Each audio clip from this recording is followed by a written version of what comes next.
인천상공회의소가 기업애로 종합지원센터와 이동상담실을 운영합니다. 인천광역시가 현장 면접 기회를 제공하기 위한 상설채용관을 운영합니다. 인천도시공사가 소셜네트워크 서비스를 정식으로 시작했습니다. 2월 23일 민트TV 뉴스 시작합니다. 첫 소식입니다. 인천상공회의소가 기업하기 좋은 인천을 만들기 위해 기업들의 문제점을 해결해주는 기업애로 종합지원센터를 운영한다는데요. 이로 인해 기업의 경영 환경이 개선될 것으로 보입니다. 이혜진 기자가 취재했습니다. 한 기업인이 핸드폰 케이스에 대한 특허 문제로 상담을 받고 있습니다. 이곳은 인천상공회의소 내에 마련된 기업애로 종합지원센터. 상공회의소가 올해부터 기업에서 발생하는 문제점들을 상시적으로 상담해주는 기업애로 종합지원센터 운영을 시작했습니다. 인천 지역 기업들의 각종 애로를 해소하고 불합리한 제도를 신속하고 효율적으로 처리하기 위해서 운영될 예정입니다. 지식재산, FTA 등 분야에서 변리사, 관세사, 변호사, 그리고 회계사 등 전문가들을 모시고 경영 상담을 진행할 예정입니다. 또한 인천 지역 권역별로 나눠 이동 상담실이 설치돼 매주 화요일마다 상담이 진행될 예정이며 상담을 원하는 기업인들은 홈페이지와 전화 또는 이메일을 통해 접수를 하면 됩니다. 인천상공회의소에서는 앞으로 기업인들의 건의사항을 받아들여 이후 간담회 자리도 마련할 계획입니다. 민트TV 뉴스 이혜진입니다. 일자리 구하기가 어렵다는 말을 하지만 일부 중소기업에서는 오히려 사람을 구하지 못해 경영에 어려움을 겪고 있는데요. 인천시가 이런 중소기업을 위해 두 팔을 걷어붙였습니다. 자세한 소식 오병민 기자가 전해드립니다. 인천시가 간석동에 위치한 인천종합일자리지원센터에서 중소기업 인사 담당자가 필요시에 면접을 직접 볼 수 있는 상설채용관을 운영합니다.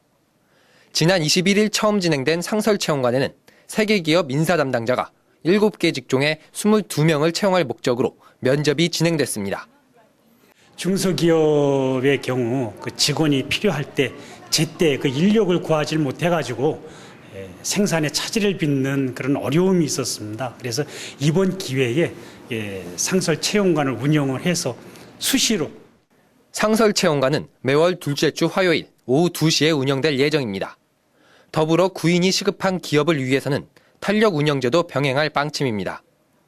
이 밖에도 구직자에게는 이력서 컨설팅과 면접 준비 교육을 별도로 실시할 계획이어서 구직자와 중소기업 모두가 만족하는 채용 박람회가 될 것으로 기대되고 있습니다. 민트TV 뉴스 오병민입니다. 정보를 나누거나 관계를 넓히는데 트위터나 페이스북 등 소셜 네트워크를 많이 이용하죠. 그만큼 요즘 우리 생활에서 소셜 네트워크는 필수적인 소통 수단이 됐는데요.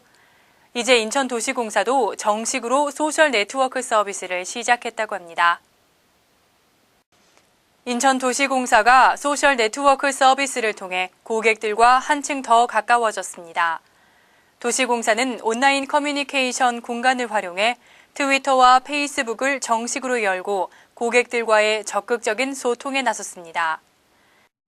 저희 공사는 인천의 대표적인 공기업으로서 각종 분양 정보 제공을 통해서 인천 시민의 주거 안정과 공익 실천 목적을 효과적으로 홍보하는 데 목적이 있다 하겠습니다. 앞으로 도시공사는 이 SNS를 통해 다양한 행사를 알려주며 기존의 9월 보금자리 주택지구 카페와 연계해 새로운 분양 정보를 제공하게 됩니다. 또한 네티즌과의 실시간 소통을 통해 다양한 의견을 수렴하며 일방적인 정보 제공이 아닌 양방향적인 소통의 장으로 만들어 나갈 계획입니다. 오늘의 단신입니다. 인천시가 47개 노인 관련 기관과 협력해 올해 274개 사업에서 총 1만 5천여 개의 노인 일자리를 만들 계획입니다. 이번 사업은 기존의 공익형 위주의 일자리 제공에서 벗어나 시장 경쟁력을 갖춘 자립형 일자리를 발굴할 예정이어서 주목받고 있습니다. 공무원 가족으로 구성된 봉사단이 공식 출범합니다. 서구는 오는 25일 발대식을 갖고 빠르면 3월부터 본격적인 활동에 들어갈 예정입니다. 이에 따라 매월 정기적인 소외계층 지원과 환경 정화 활동도 병행할 계획입니다. 인천 동부교육지원청 특수교육지원센터가 3월부터 지역 내 장애 유아들을 대상으로 치료 지원을 실시합니다. 이번 치료는 매주 목요일마다 감각통합치료 프로그램이 운영될 예정이며 사회적 비용과 가계 부담을 경감할 수 있도록 무상으로 진행될 계획입니다. 이상으로 2월 23일 민트TV 뉴스를 마치겠습니다. 시청해주신 여러분 고맙습니다.